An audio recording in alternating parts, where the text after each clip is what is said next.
In this video, I'll guide you through our dashboard, Backstage, and Customizer. Once you log in, you'll land on the dashboard, where all your events are displayed. You'll find the event TechnoFest 2025 we created in the previous lesson right here. You can create a new event as well, but for now, we'll navigate to the one we created earlier. This is the backstage of the event, TechnoFest, that we created. This is where you can update every information. Let's click on Visit Website to quickly preview our website. All right, let's head back to our Backstage. By the way, there is a navigation menu next to Visit Website, which allows you to switch between events if you have multiple events. Since we currently have only one event, you'll see just that.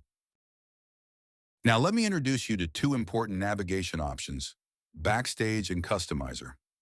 Backstage is the content management system where you'll update all the event information. Customizer is where you'll modify the design and static content for the front side of the website.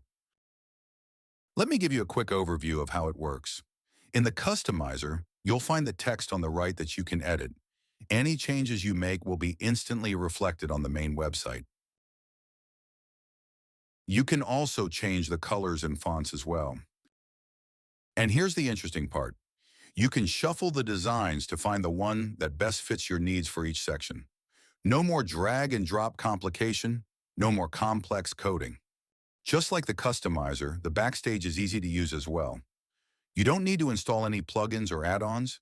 It's just a simple CMS for you to update your event easily. In the next video, I'll show you how to add speaker information, tracks, schedules, sponsors, posts, pages, and domain settings.